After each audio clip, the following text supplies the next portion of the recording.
You know that moment in your life where everything that you believed about yourself suddenly collapses and you look into the mirror and you don't recognize the person that is staring back at you, where the first question that pops into your brain is, who am I? I have spent so much time trying to be someone who I am not, someone who people want me to be, that I forgot who I was. If that hits home, keep listening, because today I'm going to show you the book that dragged me through an ego death, but is actually giving me all the tools to reconstruct myself piece by piece.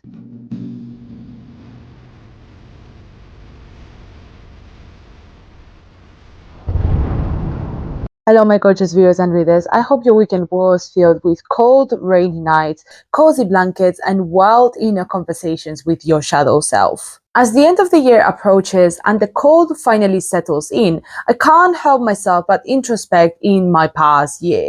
So all the goals, all the achievements, all the mistakes, everything. And even though there are a lot of things that I am thankful and grateful for, so for example, all the trips that I've had this year, all the times that I have spent with my family or friends, even for example, all the things that we have done in this community in social media. So obviously getting 1,000 subscribers, which I'm still so incredibly thankful for. Honestly, thank you so much. I love you guys. But yeah, there are a lot of things that I have accomplished. I have also realized that I have completely forgotten about something, which is myself. The one thing that I have completely neglected is myself, because for the past few months, or maybe I should say years, I have been avoiding the one question that is so key to ask yourself, and it's, who am I, right? But like, not only who am I as a person, but also who am I when I am with other people, or who am I as an individual, as just one entity? That is the one question that I have been avoiding myself, because I genuinely do not have the answer. About 2 months ago, I hit a psychological wall. It genuinely felt like an ego death, but not the cute, spiritual influencer type of ego death, but like the raw, terrifying feeling that you don't know the person that you are, right? And then suddenly I had this intense feeling of picking up Women Who Run with the Wolves by Clarissa Pinkola Estes, and genuinely it has changed my life. I'm not even being dramatic when I say that this book has genuinely cracked me like an egg and fucked me up in the best possible way, and let me tell you why.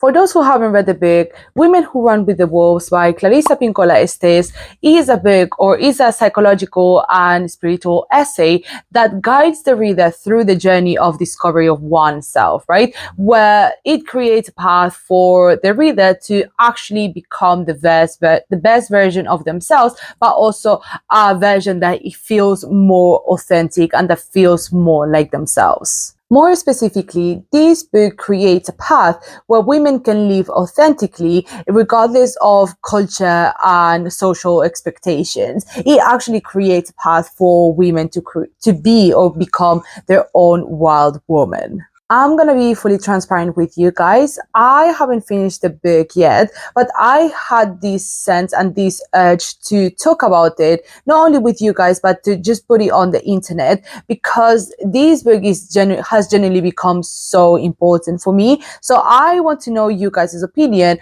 Obviously, the good, the bad, the ugly, it doesn't really matter. I trust you guys. But yeah, just let me know what you think of the book if you have read it. And if you haven't yet, this is your chance to do so. Please make sure that you read this book, and yeah, once I finish the book, I will either create another video or I will come back to this one, and then we can discuss more further in the comments. What is really fascinating about this book is not the fact that this is a self-help manual, because it really isn't. It's actually a psychological excavation of the intuitive feminine, right? When I started reading this book, I thought this would be just like the usual self-help book where they teach you like some new rules or some stuff that you have to follow, right? In order to create the path to become the best version of yourself. yourself. But actually, this book goes so much deeper, right? This book actually researches and actually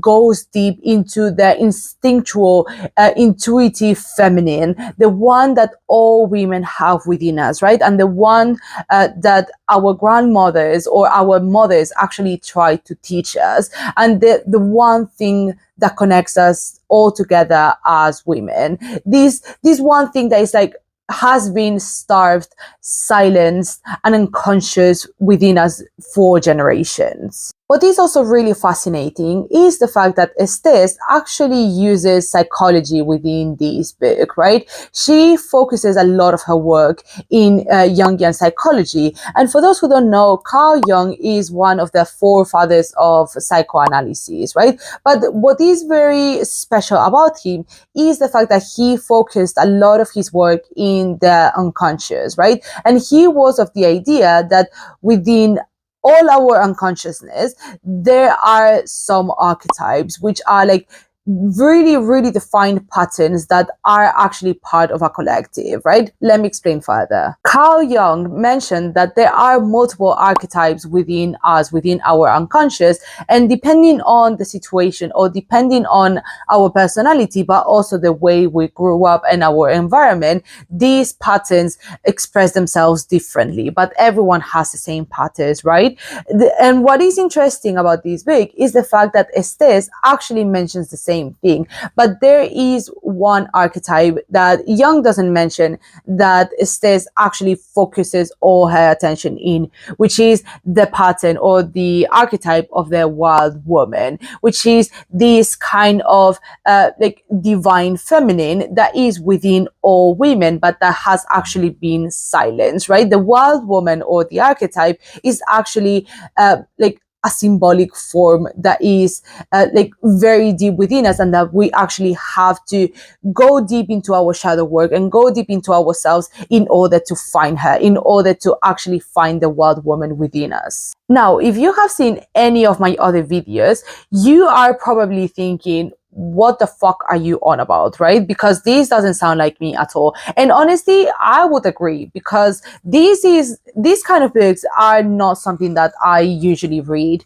But for some reason, for the past months, I have been so focused on understanding myself, right? And like, let me tell you a little bit about my story or why I was drawn to read this book. And then you can find, like, you can understand or have a pretty clear idea of what this book is about, but also what is the point of this book and why am I reading it. For most of my life, I felt like my femininity and my existence wasn't actually mine. As the eldest daughter and as the first daughter of the family, I have always felt like I was in this role of caretaker, or also the role of showing a better example, right? I was meant to be, well, I have always been the one that has to be kind, the one that had to show how to behave, the one that had to have the good grades, right? And I always had, like, I was always living under these expectations. I had always had to conform.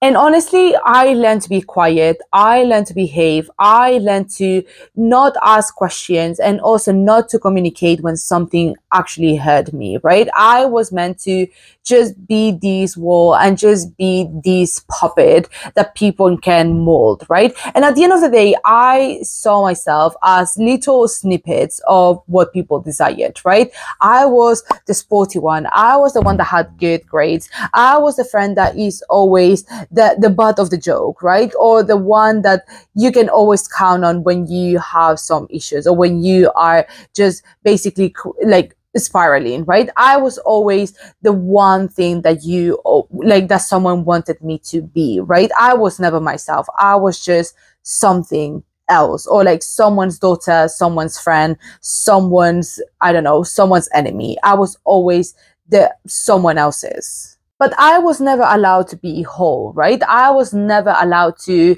be the good, the bad, and the ugly, right? I was always the good. And if I showed myself, or if I showed the bad, or if I showed the ugly, I was severely punished, right? And this, when you go into the theories of archetypes, more specifically the theory of the 7 archetypes, you will actually realize that this role, or this idea, that, or these expectations that people have on you, actually put you into the maiden archetype, right? And this is something that I found myself like realizing, or like learning about around 2 months ago, right? I realized that I was this maiden archetype, right? I was like always very open to help, very glad to be part of the conversation, and like I would always keep myself quiet, or like try to keep the peace in order not to deal with consequences, or not to deal with like any sort of discussions or any sort of arguments. I was always trying to make peace, which is exactly what the maiden does. Like, it got to a point where I didn't even allow myself to be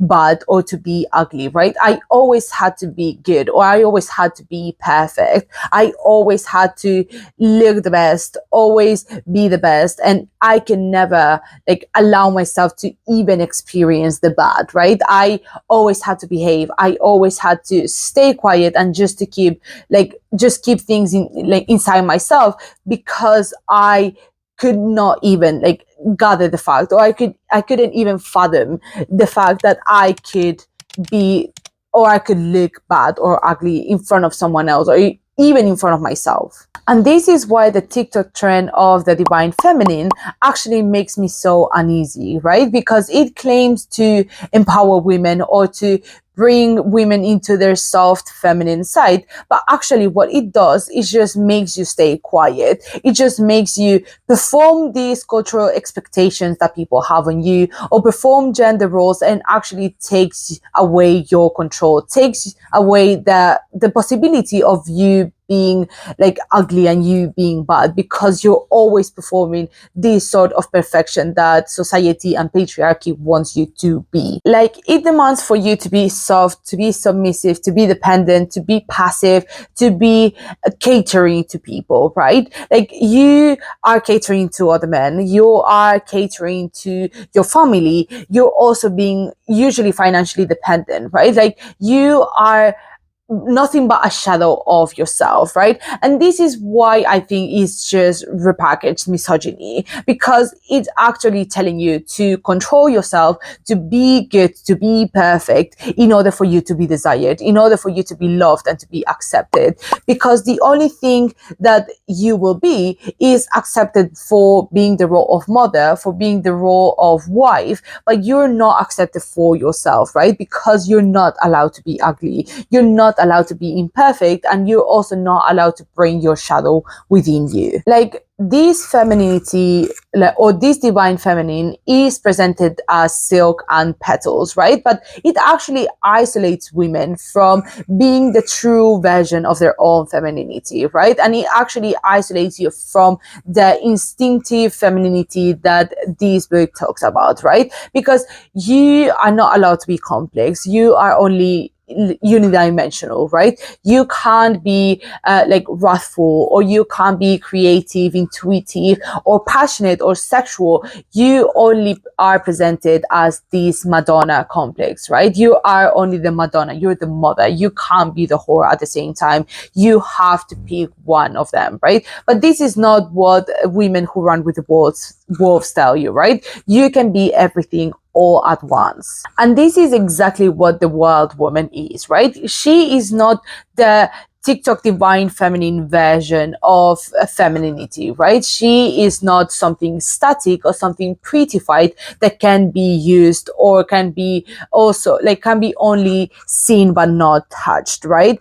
Actually, what the wild woman is the whole version of femininity, right? As I said before, the good, the bad, and the ugly, right? She is pretty, but she is also ugly. She is creative, but she's also a destroyer. She she's an operator, but she's a generator. She is everything, right? She is everything that you can be and all the versions of yourself that you should be and that you should know of. The world woman is actually the full spectrum of womanhood, right? She is beautiful yet ugly. She is emotional yet intellectual. She is passionate but also cold and freezing. She is everything all at once, right? And this is why becoming the wild woman is so fascinating, or this book is so interesting, because it allows you to understand you as a complete unit, right? You are the full circle. You're not just one line, right? And like, it is also very interesting because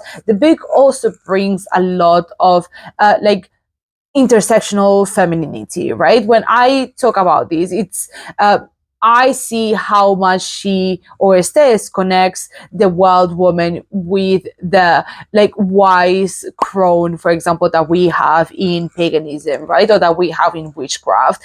I would say the wild woman is like the three examples of womanhood, right? We have the maiden, the mother, and the crone, but also at the same time, she is none as well, right? Like, I would also say that the wild woman connects us with other women, but also with our female ancestors, with the women that were before us. Because at the end of the day, this is something that all women from all ages and all cultures have experienced, right? Or still experience nowadays, which is the fact that we have to conform a specific way of being feminine, but also a specific way of acting our gender.